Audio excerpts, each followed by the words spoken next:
अस्सलाम वालेकुम दोस्तों, मैं हूं शकील अंसारी और आप देख रहे हैं शकील अंसारी फूड सीक्रेट्स। दोस्तों, आज हम बनाएंगे बहुत ही दिलचस्प और बहुत ही जायकेदार सालन, बेसन के पकोड़ों का सालन। इंशाअल्लाह आज की रेसिपी बहुत ही शानदार होने वाली है। तमाम व्यूअर्स वीडियो में हमारे साथ जुड़े रहें। अगर आपको हमारी वीडियो पसंद आए तो हमारी वीडियो को लाइक कीजिएगा और अगर हमारे चैनल पर नए हैं तो हमारे चैनल को ज़रूर सब्सक्राइब कीजिएगा। व्यूअर्स, तो अब हम चलते हैं अपनी वीडियो की जानिब। पकौड़ों को तैयार करने के लिए जिन चीज़ों की हमें ज़रूरत होगी वो ये हैं: बेसन, सादा चक्की का थोड़ा सा आटा, नमक, मिर्च, गरम मसाला, साबुत धनिया, सब्ज़ मिर्च बारीक कटी हुई, आलू बारीक कटे हुए, प्याज बारीक कटा हुआ और पानी। इन तमाम चीज़ों को शामिल करके हम पकोड़े तैयार करेंगे। व्यूअर्स, सबसे पहले हम बेसन में 200 ग्राम बारीक कटा हुआ प्याज इस तरीके से शामिल कर लेंगे। इसके बाद 200 ग्राम इस तरीके से डब्बीदार कटे हुए आलू हम बेसन में शामिल करेंगे। कोई मुश्किल नहीं। 1 टीस्पून लाल मिर्च पाउडर इसमें शामिल कर लेंगे इस तरीके से। इसके बाद हम इसमें शामिल करेंगे 2 अदद बारीक कटी हुई सब्ज़ मिर्च, इसमें शामिल कर लें। इसके बाद थोड़ा सा साबुत धनिया हम इसमें शामिल करेंगे इस तरीके से। अब हम शामिल करेंगे हाफ़ टी स्पून बारीक कुटा हुआ गरम मसाला, इस तरीके से शामिल कर लें। 1 टीस्पून नमक इसमें ऐड करेंगे और 100 ग्राम चक्की का सिंपल घर में रोटी बनाने वाला आटा हम इसमें शामिल कर लेंगे। व्यूअर्स, ये बहुत ज़रूरी है, आटा हमने इसमें ज़रूर शामिल करना है। पकौड़ियाँ हमारी अंदर से नरम रहेंगी। इस तमाम मसाले को हम किसी बड़े बाउल में इस तरीके से डालकर अच्छे तरीके से मिक्स कर लेंगे। व्यूअर्स, इस तरीके से मिक्स करने का मकसद खुश्क में इसके अंदर गिल्टियाँ ना बने, बबल्स ना बने। जब आप इस तरीके से मसाले को मिक्स कर लेंगे तो पानी डालने पर इसमें गिल्टियाँ नहीं बनेगी और ये बहुत अच्छे तरीके से और आसानी से मिक्स हो जाएगा। व्यूअर्स, 250 ml इसमें पानी शामिल करते हैं और इसको मिक्स करते हैं। इस तरीके से मिक्स कर लें, कोई मुश्किल नहीं। व्यूअर्स, ये मिक्सचर हमारा अभी गाढ़ा है तो हम इसमें 100 ml पानी और शामिल कर लेते हैं। पानी की मिकदार का कोई मसला नहीं, हमने सिर्फ इस मसाले को, मिक्सचर को ऐसा तैयार करना है कि हमारे नरम पकोड़े तैयार हो सकें। व्यूअर्स, ज़्यादा इसको नरम करेंगे तो हमारे पकोड़े बनेंगे नहीं और अगर ये सख्त रह गया तो पकोड़ों के अंदर गिल्टी रह जाएगी। तो आप बगौर जायज़ा लें और समझें इसको कि इस मसाले को हमने कितना सख्त और कितना नरम रखना है, इस तरीके से कि हमारी पकौड़ियाँ बंधें और गोल तैयार हों। माशाल्लाह हमारा मसाला तैयार हो चुका है। व्यूअर्स, इस तरीके से बाउल को साफ़ कर लें और इस मसाले को 5 मिनट के लिए साइड पर रख दें। अब हमने सालन में डालने के लिए मसाला तैयार करना है। व्यूअर्स, उसके लिए हमें इन तमाम चीज़ों की ज़रूरत होगी। ये तमाम चीज़ें मसाले में ऐड करेंगे तो आप अंदाज़ा करें कि सालन कितना शानदार और जायकेदार तैयार होने वाला है। सबसे पहले हम अपनी देगची में 200 ग्राम कुकिंग ऑयल इस तरीके से ऐड कर लेंगे।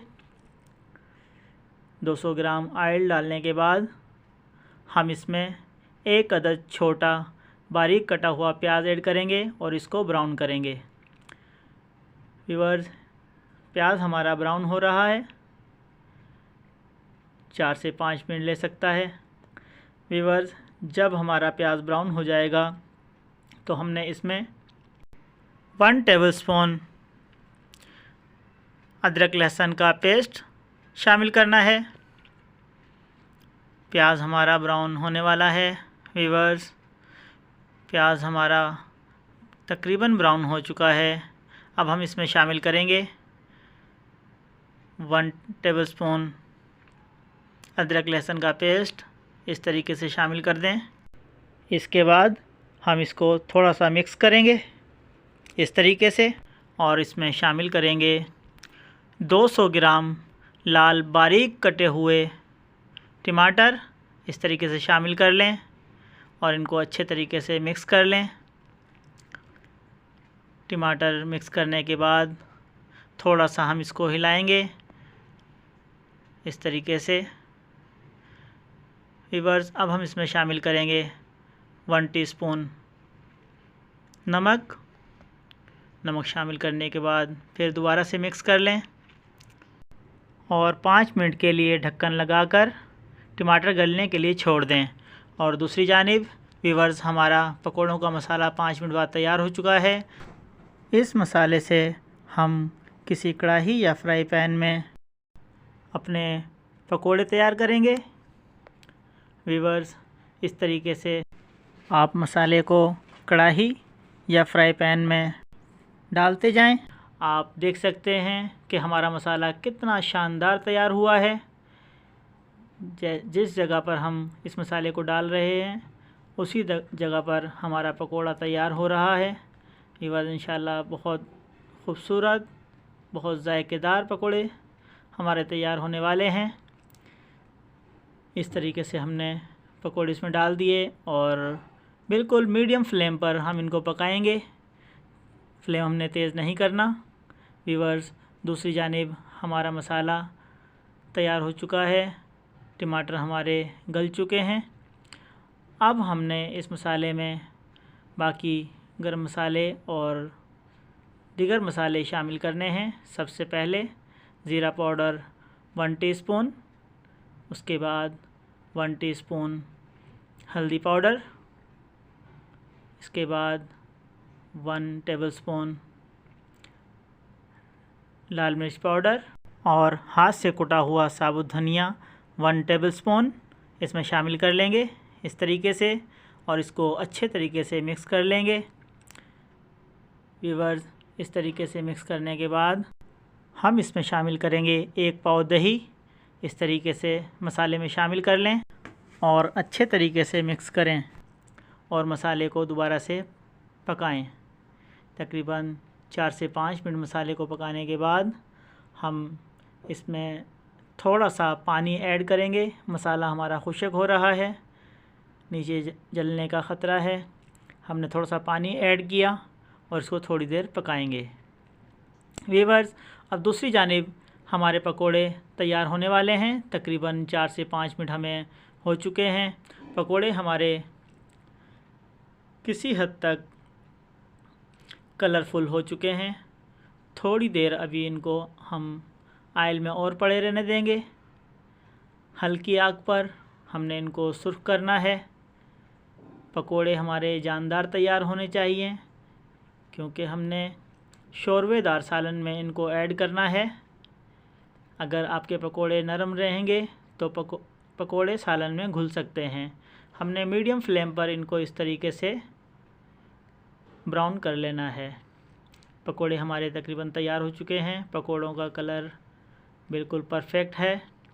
व्यूअर्स, अब हम इनको ऑयल से निकालेंगे इस तरीके से।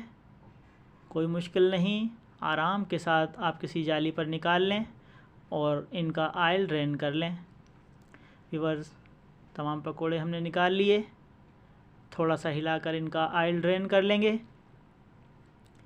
इनको एक साइड पर रख देते हैं और बाकी पकोड़े तैयार करते हैं। दूसरी जानिब हमारा मसाला मुकम्मल तौर पर तैयार हो चुका है। मसाला हमारा भुन चुका है। व्यूअर्स, मसाला भुनने के बाद हमने इसमें से तरी या कुकिंग ऑयल हम इस तरीके से उसको निकाल लेंगे क्योंकि हमने इस मसाले में अब पानी डालकर शोरबा तैयार करना है। अगर शोरबे में ऑयल रहेगा तो उसके मिक्स होने का ख़तरा है क्योंकि हमने इस शोरबे में पकोड़े शामिल करने हैं। पकोड़े इसका पानी भी थोड़ा सा एब्ज़ॉर्ब करेंगे और ऑयल भी पकोड़ों के अंदर चला जाता है, तो हमने पहले ही ऑयल साइड कर लिया। व्यूअर्स, इस तरीके से पकोड़े डालने के बाद हम 1 से 2 मिनट इनको जोश देंगे और अब इसमें शामिल करेंगे 1/2 टीस्पून गरम मसाला पाउडर और 1 टेबलस्पून कसूरी मेथी सूखी हुई। इसको शामिल करने के बाद हम मीडियम फ्लेम पर सालन को पकने देंगे। इस तरीके से 2 मिनट तक सालन को मीडियम फ्लेम पर पकाएं। अब हम इसमें वो तरी जो साइड पर निकाल कर रख ली थी उसमें से आधी इसमें ऐड कर लेंगे इस तरीके से, या फिर हस्बे ज़रूरत जितना ऑयल आप सालन में पसंद करते हैं उतनी इसमें ऐड कर लें। तरी ऐड करने के बाद हम 2 से 3 मिनट इसको मीडियम फ्लेम पर पकाएंगे। व्यूअर्स, 3 मिनट बाद हमारा बेसन के पकौड़ों का सालन मुकम्मल तैयार है। माशाल्लाह बहुत प्यारी लुक, बहुत ही प्यारी खुशबू। व्यूअर्स, सालन जितना देखने में अच्छा लग रहा है इंशाल्लाह खाने में उससे ज़्यादा जायकेदार होगा। दोस्तों, अक्सर घर में मसला रहता है क्या सालन बनाया जाए। ये सालन हमने उन अज्जा से, उन चीज़ों से तैयार किया है जो आम तौर पर घर में मौजूद रहती हैं। जब भी आपकी समझ में ना आए कि क्या सालन या सब्ज़ी तैयार की जाए तो घर में मौजूद इन चीज़ों से बेसन के पकौड़ों का सालन तैयार करें। इंशाल्लाह चिकन या गोश्त से ज़्यादा जायकेदार सालन तैयार होगा। अगर आपको हमारी वीडियो पसंद आई तो हमारी वीडियो को लाइक कीजिए, और अगर हमारे चैनल पर नए हैं तो हमारे चैनल को ज़रूर सब्सक्राइब कीजिए। ये आपका खुलूस, मोहब्बत और हमारे लिए प्यार होता है और इससे हमारी हौसला अफजाई होती है। अस्सलामु अलैकुम।